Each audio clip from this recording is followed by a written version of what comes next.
Pilibhit tiger reserve ने जिन बाघों की बदौलत ग्लोबल अवार्ड जीतकर अंतर्राष्ट्रीय पटल पर अपनी साख बनाई, आज उन्हीं बाघों को जंगल की हदें लांघने पर उम्र भर के लिए सलाखों के पीछे रहने की सजा काटनी पड़ रही है। टाइगर रिजर्व बनने के बाद रेस्क्यू किए गए 6 बाघ लखनऊ और कानपुर के चिड़ियाघरों में कैद हैं। आंकड़ों के मुताबिक टाइगर रिजर्व बनने के बाद से लेकर अब तक 13 बाघों को जंगल से बाहर निकलने पर रेस्क्यू किया जा चुका है। इसमें शामिल 7 बाघ तो खुशनसीब निकले जिन्हें दोबारा से जंगल की आबो हवा में सांस लेने का मौका मिल गया, लेकिन रेस्क्यू किए गए 6 बाघ लखनऊ और कानपुर चिड़ियाघरों में सलाखों के पीछे उम्र कैद की सजा भुगत रही हैं। इन बाघों का कसूर सिर्फ इतना था कि इन्होंने जंगल की हदें पार कर दी थी।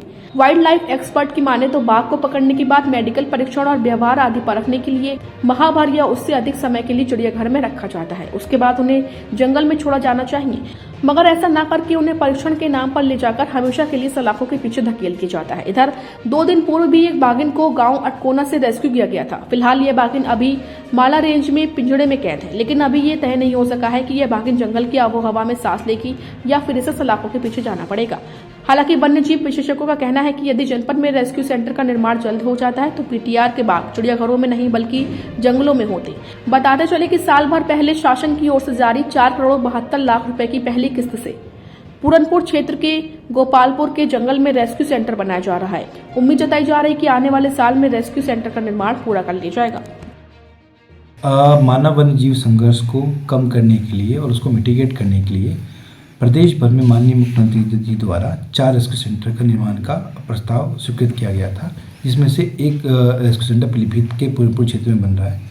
उसका निर्माण कार्य प्रगति पे है। प्रथम फेज का कार्य लगभग पूर्ण हो चुका है और उसके अंतर्गत हम लगभग 10 जानवर को रखने की कैपेसिटी बना रहे हैं। उसके अंदर एक हॉस्पिटल होगा और एक डेडिकेटेड वेटरनेरियन डॉक्टर्स की टीम होगी जो उसकी देखरेख करेगी। किस तरीके से सर यहाँ लोगों किस तरीके के जानवर यहाँ लाए जाएंगे? जिस तरह का ये पीलीभीत टाइगर रिजर्व के आसपास का क्षेत्र है, यहाँ पर बाघ की बाहुल्यता है और इसके अलावा यहाँ पे तेंदुए और अन्य वन्य जीव हैं। अक्सर जहाँ देखा गया है कि पीलीभीत टाइगर रिजर्व के सराउंडिंग क्षेत्र में टाइगर और तेंदुए से कॉन्फ्लिक्ट होते हैं। जब भी कोई जानवर कॉन्फ्लिक्ट के अंदर फंसता है उसको रेस्क्यू करना पड़ता है और रेस्क्यू करे ऐसे एनिमल्स को हम रेस्क्यू सेंटर में रख सकेंगे, उनका इलाज कर सकेंगे और अगर वो वाइल्ड के लिए फिट पाए हो जाते हैं तो दोबारा वाइल्ड में छोड़ा जाएगा। अदरवाइज उनको रेस्क्यू सेंटर में रख के उनका इलाज और मॉनिटरिंग की जा सकती है। इससे इस रेस्क्यू सेंटर से इस क्षेत्र के अंतर्गत जो आसपास के जिले हैं वहाँ पर भी इस तरह के जो मानव वन्यजीव संघर्ष की जो घटनाएं हैं उस पर नियंत्रण लगेगा और हम एक ऐसा केंद्र बनाएंगे जिससे वाइल्ड एनिमल को रखने में सहूलियत हो सके।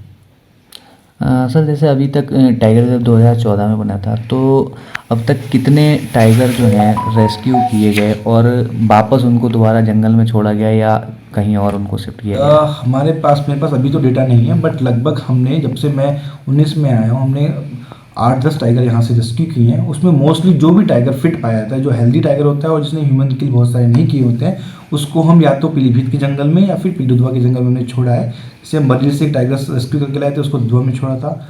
अभी रिसेंटली एक टाइगर्स को हमने पीलीभीत रेस्क्यू किया था, उसको पीलीभीत में छोड़ा था। तो हमारी मेन कोशिश ये रहती है कि अगर जानवर एनिमल वाइल्ड इंस्टिंक्ट्स के पूरे अच्छे हैं और वो एनिमल वाइल्ड के लिए फिट है तो उसको उसके प्राकृतवास में छोड़ा जाए। अगर किसी तरह की डिफॉर्मिटी या फिर किसी तरह का बीमार पाया जाता है, बूढ़ा जानवर पाया जाता है, उस केस में हम उसको कैप्टिविटी के अंदर रखते हैं।